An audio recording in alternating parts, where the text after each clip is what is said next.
First up for us today, recreational marijuana here in New York. Just a bit ago, our Kelly Dudzik showed us how the state's Cannabis Control Board toured a local farm that is now growing the plant. That followed a meeting this morning in which the board made some pretty big decisions, putting us now one step closer to actually having dispensaries in our local neighborhoods actually selling the cannabis products that you'll be able to purchase. Today, the Cannabis Control Board approving the regulations and the application process for entrepreneurs who want to open up shop. Now, all along, supporters of legalization, including a lot of our lawmakers, have stressed that people who have cannabis-related convictions should be given priority for these licenses, and that is part of what was revealed today. Assembly Majority Leader Crystal Peoples-Stokes, who is from Buffalo, was one of those advocating for this social justice component. Our Dave McKinley spoke with her about this earlier today. It's critical important because you got to give the people who suffered the most the first opportunity to get access to the market. People might criticize that. They might say that's kind of like putting the guy that got arrested for DWI, giving him first crack at opening the bar. People are certainly entitled to their opinion. Some people are going to agree, some people are going to disagree. But fact of the matter is nobody suffered more than black people as a result of the mass incarceration. Those with cannabis convictions who are applying for one of these licenses for a dispensary must also have experience owning and operating a successful business in the state. So two parts of that. I got to be honest with you, there is a lot to all of this and how this is going to play out. And we're fortunate to have Joe Schafer joining us live right now. He's an attorney at Lippes Mathias, who is part of the cannabis team. Joe, we've had you on the show before. We appreciate you coming back. I think it speaks to where we are right now that you have a cannabis team of attorneys. And I know you guys have been busy, no doubt. You were monitoring the meeting today. What are the biggest takeaways from what decisions were made today about dispensaries? Because up until now, right, we've talked about, the growing process and everything leading up. But now we're at this point where they're making the rules for where people will go and actually buy the products. Michael, thanks so much for having me. First of all, it's great to be here in studio. You see me a lot behind the Zoom screen, so it's awesome to get to meet you in person. We love the segment, and thanks so much for having us on again.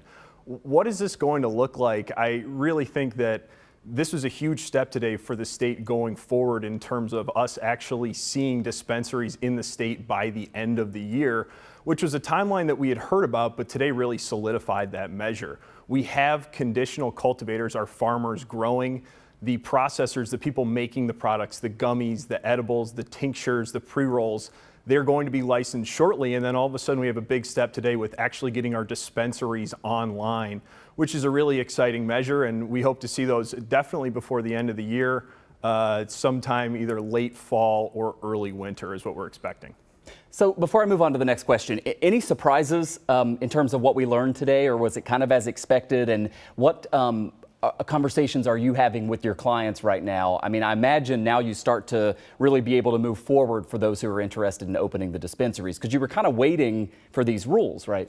Absolutely. And what I think it did is, if nothing else, it confirmed what we had learned previously in terms of the state doubled down on its commitment to helping those individuals with prior cannabis convictions. These individuals, as Assembly Majority Leader Peoples-Stokes said, they have to have a prior cannabis conviction or arrest, and they also have to have at least a 10% ownership in a business with net profits for at least 2 years. So there were, I think, about 600 public comments that were given, and the state said, look, we appreciate your input.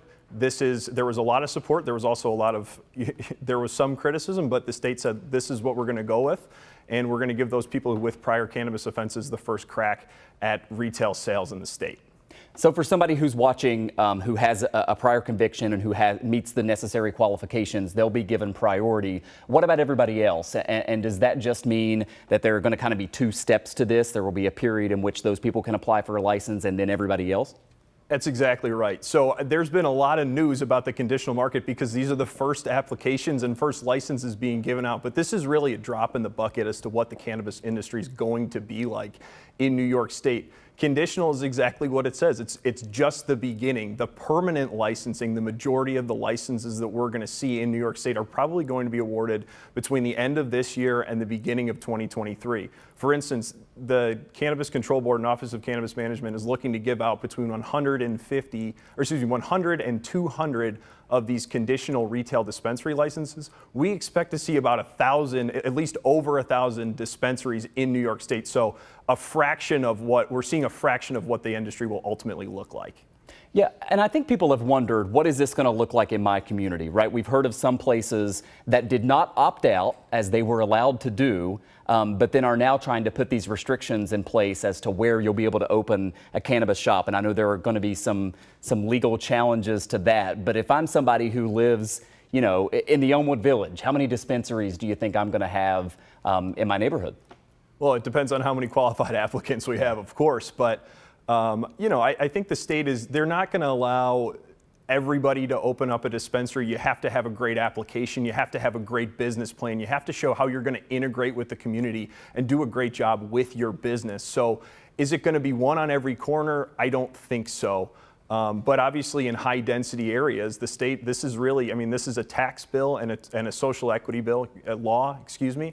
And so if you're going to run a successful dispensary, the state's not going to get in your way. You just have to check the boxes that, you know, they need you to check.